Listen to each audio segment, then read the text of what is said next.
Naku po, mga kababayan, ikakagulat niyo po itong balitang to. Sumabog na sa galit itong si Attorney Harold Respicio, mga kababayan, dito kay Tito Soto. At sinabi niya pa dapat daw parusahan ng pagkakakulong o multa itong si Senate President Tito Soto. Nako, mga kababayan, kikilabutan ka po dito sa pahayag ni Attorney Harold Respicio. Ito na po, mga kababayan. Pakinggan nyo po, mga kababayan, yung pahayag ni Attorney Harold Respicio. Ang confidence ng publiko doon sa institution ng Supreme Court at hindi iyan maganda at dapat kang parusahan ng pagkakakulong o ng fine. Noong Naku, sinabi mo mga ba, kababayan, Senate President Tito Soto, na hindi tama yung desisyon ng Supreme Court, parang lumalabas na gusto mong buhayin pa rin at isapilitan na paandarin pa rin yung impeachment case laban kay Sara na nasa Senate ngayon. Hindi maganda iyon kasi konti na lang ay sinisira mo na yung maayos na pamamalakad ng hustisya sa ating bansa. Kapag sinabi ng Supreme Court na tama na, huwag nyo nang ituloy, huwag ka nang magsalita na nagsasuggest pa na parang itutuloy mo pa. Tapos sinasabi mong hindi maayos ang paggawa ng desisyon ng mga nagsulat ng desisyon ng Korte Suprema. Dahil tapos na nga yung issue, tandaan natin, ang final arbiter, sabi nga nila, ang huling naguhusga sa mga ganyang issue ay ang Supreme Court. tama, mga kababayan, hindi kasi pabor itong si Tito Soto sa mga ginawang desisyon ng Korte Suprema. Bagkos binatikos niya pa ito. At ang gusto niyang mangyari, mga kababayan, ay baguhin yung constitution, mga kababayan, sa tulong daw ng Kamara. Ako, hindi naman pwede yun, mga kababayan. 'Di ba?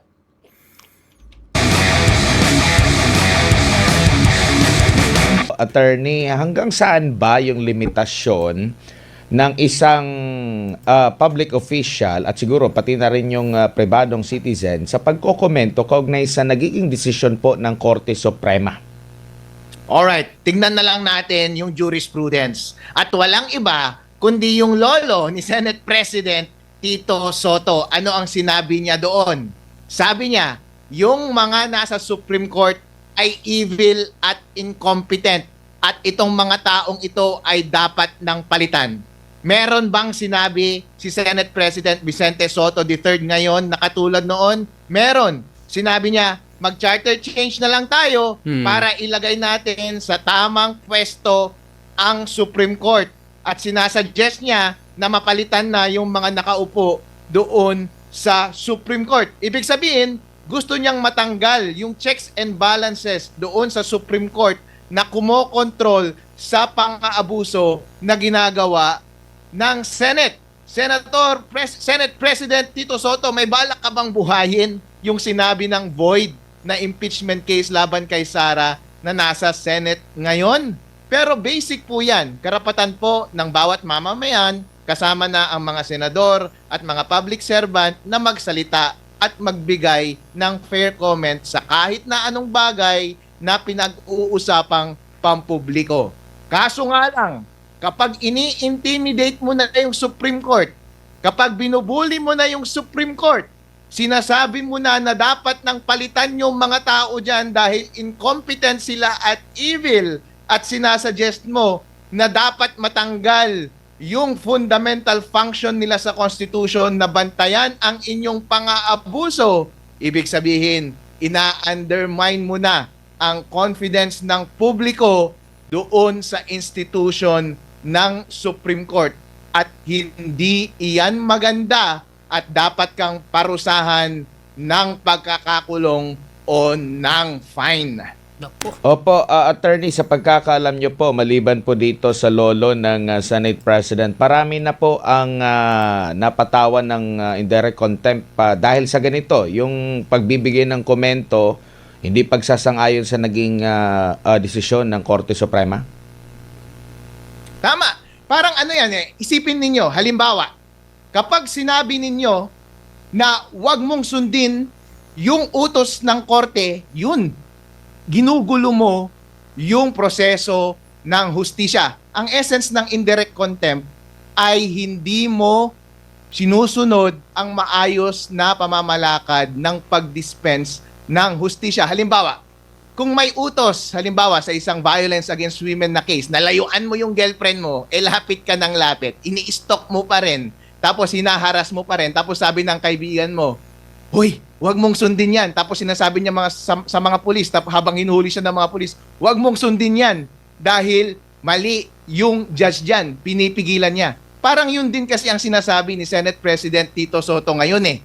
Noong sinabi mo ba, Senate President Tito Soto, na hindi tama yung desisyon ng Supreme Court, parang lumalabas na gusto mong buhayin pa rin at isapilitan na paandarin pa rin yung impeachment case laban kay Sara na nasa Senate ngayon. Hindi maganda iyon kasi konti na lang ay sinisira mo na yung maayos na pamamalakad ng hustisya sa ating bansa. Kapag sinabi ng Supreme Court na tama na, huwag nyo nang ituloy, huwag ka nang magsalita na nagsasuggest pa na parang itutuloy mo pa. Tapos sinasabi mong hindi maayos ang paggawa ng desisyon ng mga nagsulat ng desisyon ng Korte Suprema. Dahil tapos na nga yung issue, tandaan natin, ang final arbiter, sabi nga nila, ang huling naguhusga sa mga ganyang issue ay ang Supreme Court. Nagsalita na po ang Supreme Court, tapos na po. Wag na po ninyong palakihin pa yung issue dahil ginugulo nyo pa yung stability ng ating saligang batas. Opo, halimbawa, hindi po siya magbigay o magbitaw po ng opinion at parang itutuloy niya yung charter change dahil nga doon sa kumbaga, 'di ba, nabanggit niya na dahil doon sa decision, napapanahon na yung chat. Halimbawa, walang opinion pero parang ipinus niya yung pagbabago ng ating konstitusyon alinsunod doon sa naging desisyon ng Korte Suprema dahil sa medyo sumama yung kanyang loob. Kahit 'yun ay maituturing din ba na indirect contempt? Ang galing mo, Admar. Hindi yun indirect contempt. Dahil fair comment yon. Pwede niyang sabihin na hindi tama yung desisyon sa mga ganitong paraan at ang solusyon dyan ay charter change. Ito dapat ang gawin natin. Kaso nga lang, kapag inatake mo na yung pagkatao ng ponente, ang mga miyembro ng Supreme Court, at sinasuggest mo na sa pamamagitan ng pagbabago ng ating konstitusyon ay para mapalitan yung linya ng mga nasa Supreme Court ngayon, ibig sabihin, meron ka ng bad faith na tinitirada yung mga taong nakaupo doon at yun ay delikado dahil na-undermine niya yung confidence ng publiko sa institusyon ng hustisya. Opo, para din sa kaalaman ng ating mga kababayan, yung separation of powers po, kasi parang yun nga yung nabanggit din niya, nag-overreach, lumagpas na. Sa tingin niyo po, lumagpas na ang Korte Suprema doon? At kailan ba natin masasabi kung, kasi ang punto ng Korte Suprema na ganito ang dapat gawin. Sa panig ng ni Tito Sen, parang sinabi niya na lumagpas na. Alin ba, kailan ba, ano bang senaryo na masasabi nating lumagpas na ang isang Korte Suprema doon sa kanyang kapangyarihan na punta na, o kumbaga nag-overreach na doon sa iba pang sangay po? Admar, dito sa decision na ito, hindi lumagpas ang Supreme Court. Tandaan natin na ang Supreme Court ang final na nag-i-interpret kung ano ang ibig sabihin ng saligang batas. Ang nakalagay sa saligang batas ay bawal na mag-file ng impeachment complaint within 1 year after initiation ng prior impeachment complaint. So, ano ang nangyari? Noong December, merong mga impeachment complaint na ipinasa at inirefer nung January sa Committee on Justice yung mga impeachment complaint. Ayon sa Supreme Court, yun yung point na initiated na yung impeachment complaint at from there, bawal nang magsampa pa ng impeachment complaint within 1 year. Pero ano ang ginawa ng House of Representatives? Noong February ng 2025, nagpasa sila ng complaint through votes ng 1/3 ng members of the House para isubmit na yung articles of impeachment papunta doon sa Senado para umpisahan na yung impeachment trial. Tandaan ninyo, yung ginawa ng House of Representatives noong February ay hindi pareho sa mga impeachment complaint na nai-refer na sa Committee on Justice. Therefore, yung ginawa nila noong February ay within the 1-year bar rule. In other words, in-apply lang naman ng Supreme Court kung ano ang isinasabi sa batas. Kasi nga naman, hindi pwedeng sunod-sunod-sunod ang impeachment complaint na ipinapasa mo laban sa isang impeachable officer dahil iniistorbo mo siya sa kanyang paggawa ng trabaho. Dapat ang ginawa ng House of Representatives noon ay yung naunang mga impeachment complaint na nasa Committee on Justice, dapat yun yung inelevate nila sa Supreme Court. Hindi dapat sila gumawa ng kanilang sariling impeachment complaint which served as the articles of impeachment na ipinagbotohan ng 1/3 papunta sa Senate. Tandaan natin, doon sa ating konstitusyon, pwedeng magsampa ng kaso ang isang private individual na endorse ng isang congressman or ng isang congressman or through 1/3 na direktang boto ng mga members ng House of Representatives na binoboto ang isang impeachment complaint which would serve as the articles of impeachment. In other words, itong tatlong ito na paraan para magsampa ng impeachment, pwede kayong gumawa ng ganitong mga style o pamamaraan para magsampa ng impeachment complaint. Pero if at least one of them was referred already doon sa Committee on Justice, deemed initiated na yung impeachment complaint. So any impeachment complaint na gagawin mo after that, sa kahit na anong paraan, method 1, method 2, or method 3, barred na po iyon ng Constitution. Yun naman ang ginawa ng Supreme Court. Nature na i-interpret lang ang ibig sabihin ng saligang batas at i-apply yung facts doon sa case. As a matter of fact, sound yung decision na iyon. Hindi ko alam kung ano ang sinasabi ni Senate President Tito Soto na lumalabag sa konstitusyon. Wala naman siyang sinabing alternative na decision na dapat ginawa ng Supreme Court para sana ma-demonstrate niya yung layo ng wisdom ng suggested resolution na gusto niya at dun sa pagresolba ng mga mahistrado. Ito rin ba yung dahilan kung bakit itong si Congresswoman Leila de Lima nung una? Kasi 'di ba nung last humingi siya ng paumanhin doon sa Supreme Court for characterizing kung bakit humingi siya ng paumanhin din during that time na nakapuna siya, attorney, kasi pwede siyang mapatawan ng indirect contempt dito. Ano pa ito? July pa ito after na ito nung unang desisyon ng Korte Suprema. Magandang personal policy po iyan na kapag tayo ay nagkakamali ay humihingi tayo ng tawad. Hindi ba tinuturo sa atin yan nung bata tayo? Ang problema kasi dito kay Senate President Tito Soto, sabi niya mali ang Supreme Court, pero sir, ano ang tama? Ipakita mo sa amin kung paano dapat nagrason ang Supreme Court para masabi mo na tama. Wala naman siyang inoffer na alternative, nag-criticize lang siya. Sabi nga nila, hindi pwedeng criticize ng criticize na wala ka namang ino-offer na alternative interpretation. In other words, doon nakikita ang bad faith ng kanyang mga statements. Ibig sabihin, gusto niya lang talagang sirain ang confidence doon sa desisyon, ang confidence doon sa institution ng Supreme Court, at ang confidence ng taong bayan sa mga mahistrado ng Supreme Court. Dahil kung totoong disagree siya doon sa soundness ng ating desisyon mula sa Supreme Court, sana nagbigay siya ng maayos na paliwanag about doon sa reasoning na tama. Ang tanging ginawa niya lang naman ay minalign niya lang yung institution ng Supreme Court at ang mga taong nakaupo rito. Opo, Attorney, good evening. Si MJ po ito. Sir, pag-usapan po natin yung dalawang outcome na mangyayari sa issue na po na ito. Halimbawa, pag kinatigan, anong epekto nito sa future na mga discussions involving Supreme Court decisions with finality? okay lang naman mag-comment. Kahit naman ako, nakikriticize din ako ng decision ng Supreme Court. Pero wag mo itong gawing in bad faith.